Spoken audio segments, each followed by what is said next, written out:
والا تھا، اس کا کاروبار کیا، وہ اس کے کوئی بھینسیں، کوئی جانور، کوئی کام کرتا تھا، اور یہ قابل یہ زراعت کرتا تھا۔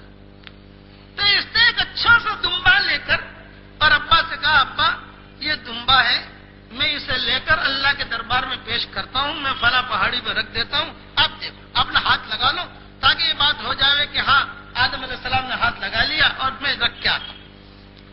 قابل یہ باپ کے پاس آیا ہی نہیں، اس نے جو ہے وہ کچھ گیہوں اور کچھ ایسی چیزیں جو وہ بھی رکھ دی، وہ اس نے رکھ دی وہاں۔ اب سارے کے سارے نیچے کھڑے رہے، وہ لڑکیاں بھی کھڑی ہیں، امی بھی کھڑی ہیں، آدم علیہ السلام بھی کھڑے ہیں، سب بھائی بہن جو بھی تھے وہ سب طرف میں وہ کھڑے ہیں، دیکھ رہے ہیں۔ تو دیکھا کہ آسمان سے آگ آئی اور آگ نے آ کر حابل کا جو مال تھا اسے جلا دیا۔ اعلان ہو گیا کہ صاحب سب اس لڑکی کا نکاح حابل کے ساتھ ہی ہوگا، اس کا مال قبول، وہ بھلا آدمی تھا۔ اب قابل کا مال قبول نہیں ہوا، اس اور غصہ آیا۔ اب غصے میں اس نے حابل سے کہا لاقتلنک، تجھے قتل کر دوں گا، لاقتلنک، یہ قرآن کا جملہ ہے، لاقتلنک۔ کہنے مطلب کہ لڑکی بھی گئی، جس لڑکے سے شادی کرنا چاہتا تھا وہ بھی گئی، اور دوسرے کی میری ذلت بھی ہوئی کہ سب نے دیکھ لیا کہ میرا مال قبول نہیں ہوا، تیرا مال قبول ہو گیا۔ یہ قرآن میں لاقتلنک۔ حابل بھلا آدمی تھا، اس نے کیا کہا، بھائی دیکھ میں تو تجھے صحیح رہبری کرتا ہوں، بھائی انما یتقبل اللہ من المتقین، اللہ تعالیٰ تو تقوی والوں کا مال قبول کرتا ہے، بھائی تو بھی تقوی اختیار کر تو اللہ تیرا مال بھی قبول کرے گا۔ نہ میں تو تجھے مار کے ہی رہوں گا۔ تو اس نے پھر جواب دیا حابل نے، لئن بسطت الی یدک لتقتلنی ما انا بباسط یدی الیک لیقتلک، کہ دیکھ بھائی قابل، اگر تو ہاتھ بڑھائے گا اور مجھے قتل کا تو ارادہ کرے گا تو میں مر جاؤں گا، لیکن میں تجھے قتل نہیں کروں گا، میں تو اللہ سے ڈرتا ہوں۔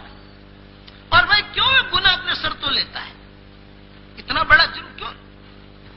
اب مورخین نے لکھا ہے کہ ماں حوا نے قابل کو بھیجا حابل کو بلانے کے لیے کسی کام سے، کہ جاؤ ذرا حابل کو بلا لو۔ اب وہ بلانے گیا تو رستے میں دونوں بھائی میں تو میں یہ حابل سمجھانے لگا کہ بھائی کیوں یہ چکر میں، یہ لڑکی کے چکر میں کیوں پڑتا ہے، بھائی تیرے لیے حرام ہے اور اللہ نے میرے لیے جائز قرار دی ہے اس کو، تو یہ چکر میں کیوں پڑتا ہے۔ اب وہ دونوں کو چھری لے کر گیا تھا وہ قابل، چنانچہ راستے میں اس نے جو ہے قابل نے حابل کو قتل کر ڈالا۔ اچھا یہ پہلا قتل ہے۔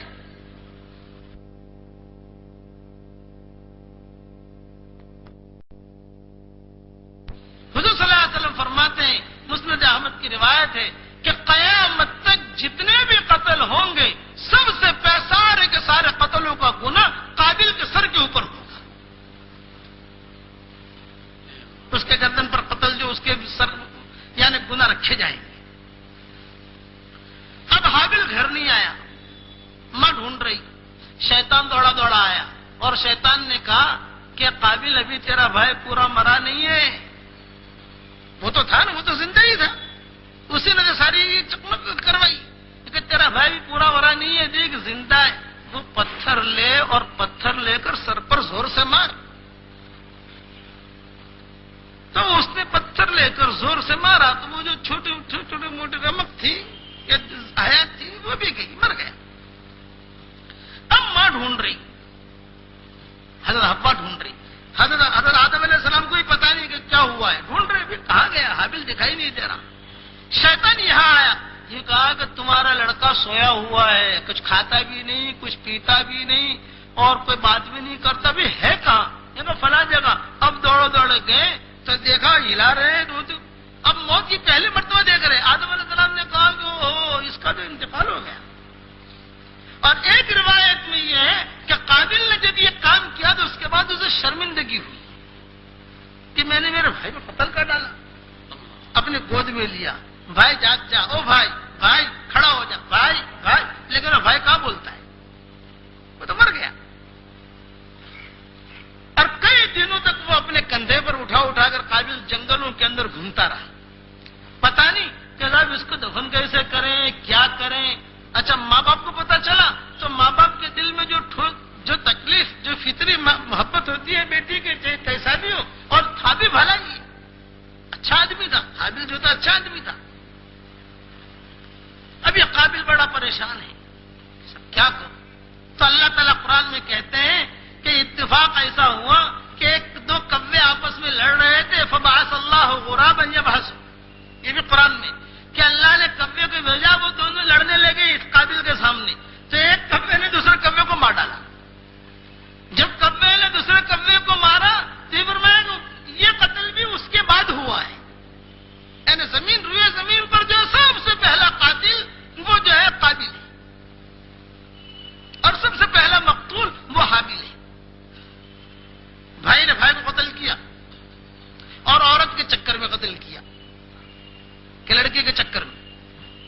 چنانچہ روایت میں یہ کہ جب وہ کوے نے کوے کو مارا تو بیٹھا ہوا دیکھ رہا تھا منظر.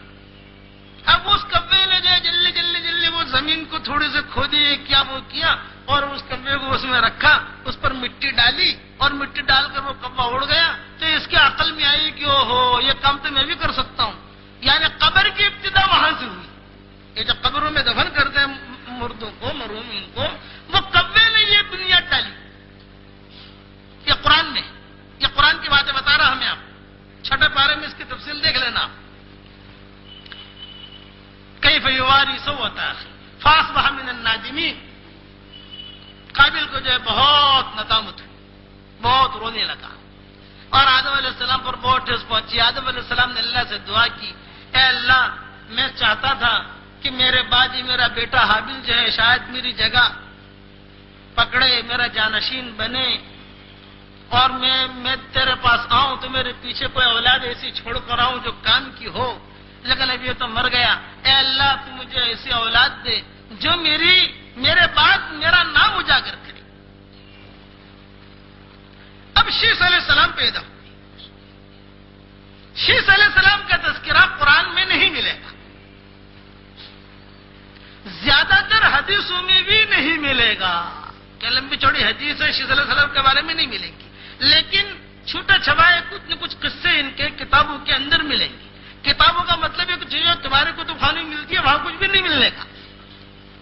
یہ جو ہوتے ہیں نا کتب خانے چھوٹے رسالے، وہ رسالوں میں تو بہت واحیات تباہیات. کتاب دیکھو تو سب سے پہلے مصنف کا نام دیکھو کہ کس نے لکھی ہے. آج کل لوگوں کا شوق بہت بڑھ گیا معلومات بڑھانے کا. وہ جو کتاب مل گئی وہ پڑھ لیا اور بیان کرنا شروع کر دیا.